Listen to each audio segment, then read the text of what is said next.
WCBI News at 10 starts now.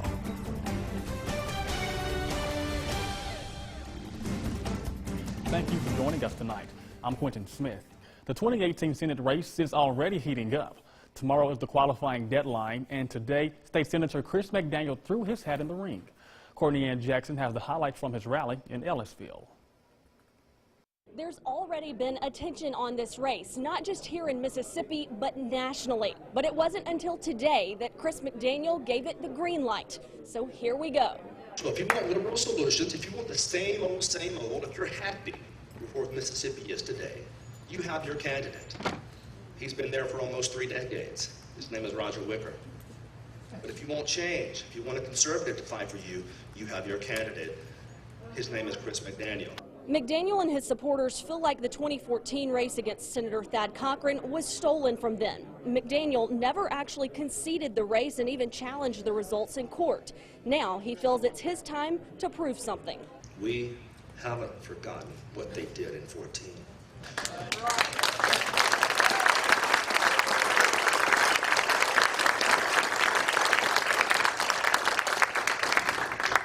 We know what they're capable of. We're not walking away from this fight. McDaniel has a built-in base from 2014, fierce supporters who have stood by his message, many of them bringing signs from 4 years ago. You want to drain the swamp, George, let's drain it right now. I asked McDaniel what he thinks about some calling Mississippi the next battleground for the GOP civil war.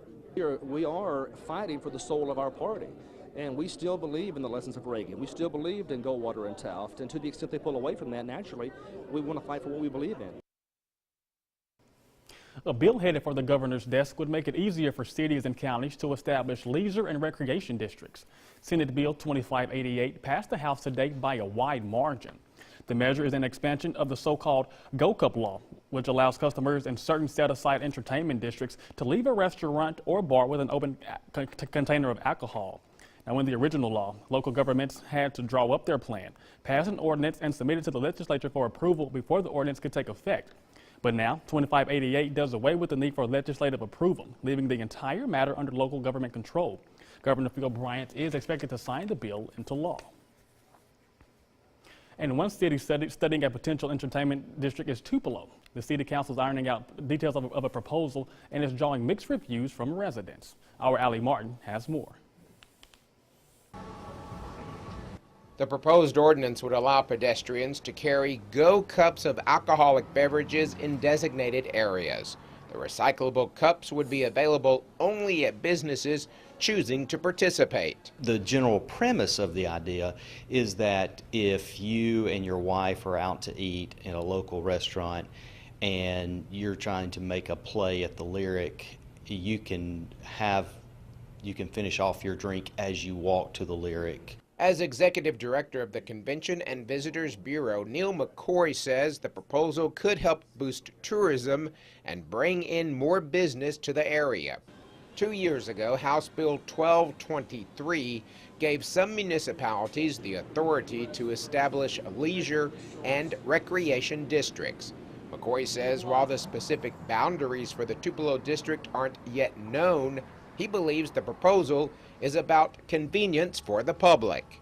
This is not creating a Bill Street area. That is not what our downtown looks like or even feels like, but it does give the customer another option. But many have concerns about the proposed entertainment district and how the consumption of alcoholic beverages outside of restaurants could impact the city. Security, issues with public intoxication, and then of course, issues with trash and litter. Chris O'Daniel is associate pastor at West Jackson Street Baptist Church.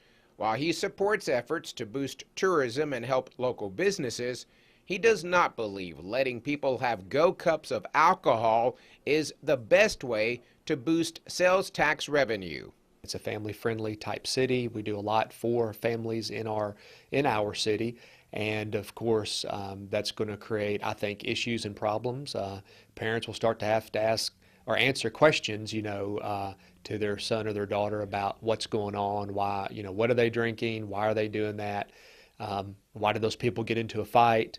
City leaders know there are strong feelings on both sides. That's why a public hearing on the Go Cup proposal is set for March 6th. The City Council could vote on the ordinance by the end of the month. In Tupelo, I'm Allie Martin, WCBI News. Now, Tupelo Police Chief Bart Gary says there will likely be a need for more police patrols in the districts if the ordinance is approved.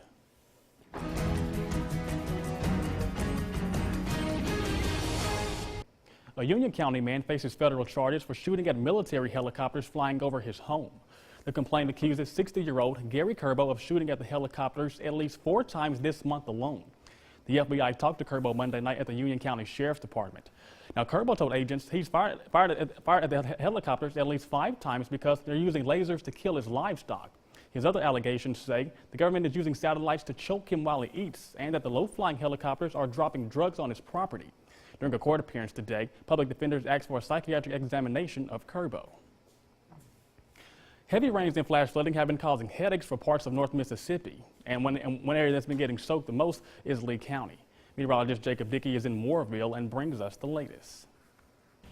Hey Quentin, we are in Lee County here near Mooreville. This is on Highway 178 where earlier this week the heavy rain that we saw caused part of the roadway to slide into the ditch on a landslide, causing some significant damage. That's why right now the road is still closed. You can see the road closed barrier. They have a backhoe team that's been trying to do some digging, but it is simply too muddy for them to get any progress with that. It is likely this road will remain closed indefinitely. Also, with the heavy rain coming tonight, we expect to see several roadways with flash flooding across our area. That's why things to remember: if you're in a flash flood warning tonight, make sure you move to higher ground. If you're in a flood prone area, you want to be weather aware. And finally, if you're out the door tonight or tomorrow, if you come across a flooded roadway, remember to turn around, don't drown. We have our own chief meteorologist Keith Gibson standing by in the studio. Keith, for our first look, tell us a little bit more about what we are expecting tonight. Hey Jacob, thanks a lot for that information. And right now, let's go back and look and see where we have seen the rain, anywhere from about an inch to a little bit more than an inch in some spots across the northern half of the area, give or take. Farther south, not a lot of rain today, scattered showers. We've had most of the rain move to our north as of right now. No lightning in this, but there are more showers back to the northwest, and we do expect all of this rain back to the west into Arkansas, Texas, and Oklahoma to gradually slide to the southeast later on this evening and tonight. So fairly quiet now, but our rain chances go up later tonight after midnight. We should see a wet commute for our Thursday, so plan accordingly. Some heavy morning rain, more in the way of showers in the afternoon. Great weather for the weekend. More in just a few minutes. Thanks so much, Keith. Throughout Black History Month, we've highlighted some of your neighbors who've made history and a big impact. Today, we highlight the 1970 SD Lee High School football team. That was the first year that Hunt and Lee High Schools integrated.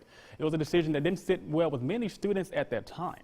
But that season turned out to be magical, and the team helped bring the entire community together. I think the football team set the tone. The 1970 SD Lee High School football team is a historic team. And, depending on who you ask, they're the best to come through Columbus. We had some pretty good guys back then. That's the first time 2 city schools had integrated. And it's also the first and last time a school in Columbus finished the season undefeated as champions. Oh, it was something special. I mean, at Hunt, we was always champ or co-champ, but we probably only lost 1 game in between them. But it was real special to go 9-0 my senior year. To come over and then play on an integrated team, I mean, it was challenging. It was very interesting. It was totally different. And you had to prove yourself. Robert Hinton and a young man who would grow up to become the mayor of Columbus, Robert Smith, were 2 standouts on that football team. And they both admit, when they first heard about the schools integrating, they weren't too fond of the idea. Well, I didn't know whether I'd be starting. It was something different. When you used to playing at one place and then all of a sudden, here's a drastic change. You was inquisitive, and once you got out there on the field, I mean, either you had the talent or you didn't have the talent. When the season kicked off, Smith and Hinton were the only African-American starters on the team. They say there were challenges as players adjusted to integration, but as the season progressed, there was only one thing everyone on the team cared about: winning. We saw an opportunity to where is that, hey, we could go undefeated with the talent that we had on that team. Smith says it was their determination and never quit attitude that made them stand out, and it all started with their head coach, Billy Brewer. He didn't look at color. It was that whoever could perform, whoever was the best person at that position, that's who he played. The team finished the season 9-0 and brought home the gold ball. But winning the championship wasn't the only thing that team accomplished. They showed the rest of the student body and community the importance of embracing diversity and coming together as one. By the players, black and white, coming together on that football team, I think that helped the integration our first year. Now, the team finished the season as the Big 8 North champions. Gulfport finished as the Big 8 South champions. Lee High School had a chance to play against Gulfport, but instead the Generals voted not to play that game. A local basketball coach says he wants his players and students to reach their full potential, even if they can't reach the rim. Michael Seeger is our Educator of the Week. He coaches basketball and teaches an ACT prep class at East Webster High School. The coach says there are 2 things he wants his students to learn the value of. I think that the most important thing that we can do as educators is to teach them the value of hard work and relationships. So in the classroom and on the floor, you know, Proverbs 14:23 says that all hard work brings profit, but mere words lead only to poverty. The relationships are what they'll remember long after school or their playing career is over. Coach Seeger will soon be impacting lives halfway across the world. Scott Martin will have that story this Friday. Not as much rain across the southern parts of our area today. Even a little bit of sunshine squeezed out today in West Alabama at Durham's Pharmacy there in Vernon. And a little bit of the moon shining too through some of those clouds tonight. Rain picks up later on tonight, but the weekend looks great. More after the break. WCBI's Educator of the Week is brought to you by Food Giant, where your neighbors are the owners. Your first alert forecast with Chief Meteorologist Keith Gibson. It is great to see you today. Our Alpha Insurance time lapse from Tupelo shows some of those passing showers and thunder showers around today. Some locally heavy rainfall. You saw it right there earlier today. You know it in Tupelo and Lee County. I want to go back to noon. We just started to flare up some of these showers and thunder showers, and notice how they dotted the landscape across northeast Mississippi and northern Alabama. Some of those showed signs of rotation, and let's go to Marion County right there east of Hamilton near Brilliant. You can see this video taken by Shannon Faulkner. That is a possible tornado, a very low-hanging rotating funnel cloud there. No confirmation whether or not that actually touched the ground, but there were several of those over there in northern Alabama today that look similar to that. So I want to show you where we had some rotation move on through. These sheer swath tracks shows where we had some rotation within those showers.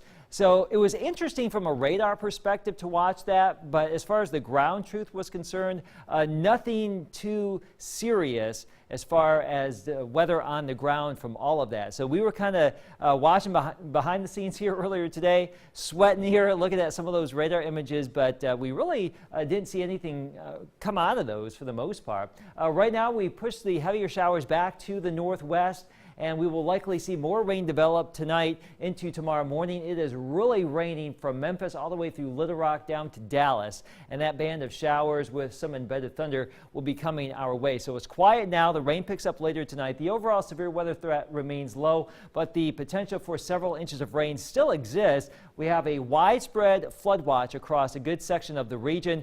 We've lowered some of the expected rainfall amounts between now and the end of the day tomorrow, but still a ½ inch or more, some spots 1 to 2, perhaps even 3 inches, especially north and west of Columbus as we go through time. So Futurecast doing a very good job picking up on the better rain chances right now to the north. But notice here by the morning commute, sunrise and 6, 7 o'clock, you can see that line of showers with a little bit of thunder in there and some pretty good downpours probably around. So umbrellas needed for the commute. Becoming more showery as we get into the afternoon. Clouds hold tough all day long, temperatures in the 60s, and then we'll clear it out nicely as we get into the day Friday. But we're looking at widespread rain in the morning, 60s all day long here. By the evening, 60s fall back into the, we go from the 60s falling back into the 50s. But for the most part during the day, we are in the 60s for Thursday. locally and across the region, the better rain chances move away. Look at all that sunshine, though, clearing skies just in time for Friday and the weekend. So we'll get that rain out of here tomorrow, Quentin. We're looking at great weather for you Friday, Saturday, and Sunday. Tons of sunshine, but cool at night. Coming up a little later in sports, Jonathan Flippo heads to Trojan Country to meet this week's student athletes. Welcome back, everyone. When you've had a heart attack or other coronary event, the recovery process is very important. In tonight's Health Talk with Baptist, we learn what to expect from cardiac rehab.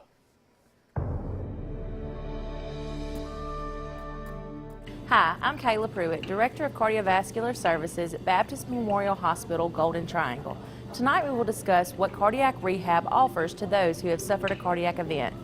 When you begin cardiac rehab, you will receive an assessment of your personal risk factors for heart and blood vessel disease. Initial tests can include an EKG, cardiac imaging tests, and a treadmill or stationary bike exercise test. You may also have tests to measure your cholesterol and blood sugar levels. Education and support to make healthy lifestyle changes such as maintaining a healthy weight, maintaining heart-healthy eating, avoiding tobacco and environmental smoke.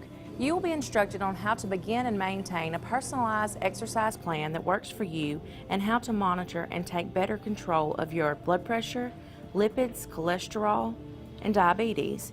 You may also receive psychological stress assessment and counseling, an opportunity to meet and share stories with other patients like you, improve communication with your doctor and other healthcare providers about your progress following your cardiac event. Baptist Golden Triangle offers a certified cardiac rehab program to help you in your recovery from a cardiac event. Tonight we have discussed what a cardiac rehab program has to offer. Join us next time for Health Talk with Baptist when we will discuss the benefits of cardiac rehab. Mail your topic suggestions to healthtalk@wcbi.com. Health Talk has been brought to you by Baptist Memorial Hospital, Golden Triangle.